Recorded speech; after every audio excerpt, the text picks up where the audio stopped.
Hapur Ganga expressway के लिए 100% भूमि के अधिग्रहण का काम जल्द पूरा कर लिया जाएगा। प्रशासन के स्तर से विवादित भूमि समेत शेष अन्य भूमि का अधिग्रहण धारा 19 के तहत करने की तैयारी है। अब तक जिले में गंगा एक्सप्रेसवे के लिए भूमि बैनामे का काम करीब 93.33% पूरा हुआ है। 12 जनपदों के 518 गांव में 495.34 हेक्टेयर जमीन अभी लेनी शेष है। धारा 25 से पहले अगर किसी किसान को बैनामा कराना है तो वो करा सकता है। मेरठ से प्रयागराज तक जाने वाला 595 किलोमीटर लंबा गंगा एक्सप्रेसवे का काम मेरठ से शुरू कर दिया गया है। परंतु इस बीच सभी जिलों में कुछ किसानों ने अपनी जमीन का बैनामा नहीं किया है। प्रदेश के गंगा एक्सप्रेसवे निर्माण के लिए बुलंदशहर जिले के किसानों ने सबसे ज्यादा जमीन बेची है, जबकि हापुड़ 5वें स्थान पर है।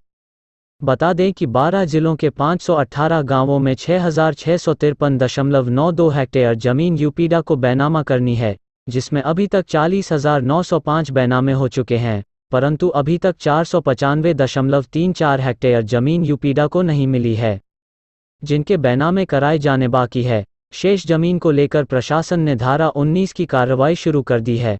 प्रधानमंत्री नरेंद्र मोदी ने 2021 दिसंबर के अंतिम सप्ताह में शाहजहांपुर में गंगा एक्सप्रेसवे का शिलान्यास किया था।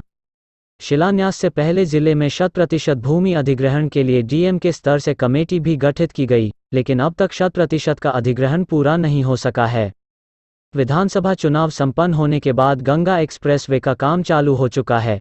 बची जमीन के लिए अब धारा 19 की कार्रवाई चालू हो चुकी है।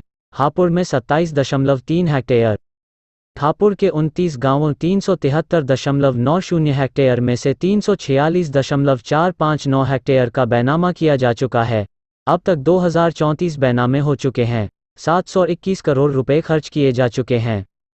अभी तक 27.33 हेक्टेयर जमीन बची है, जिसको अधिग्रहण की प्रक्रिया चालू हो गई है।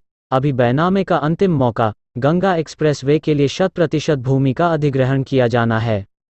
करीब 7% अधिग्रहण शेष है। इसके लिए अब धारा 19 के तहत कार्रवाई करते हुए अधिग्रहण किया जाना है, लेकिन जो किसान बचे हैं उनके लिए धारा 25 तक का समय है। धारा 25 से पहले वे बैनामा कर अपना भुगतान ले सकते हैं। उसके बाद पैसा उनके खाते में पहुंच जाएगा और जमीन का अधिग्रहण कर लिया जाएगा। श्रद्धा शांडिल्यान, एडीएम प्रशासन।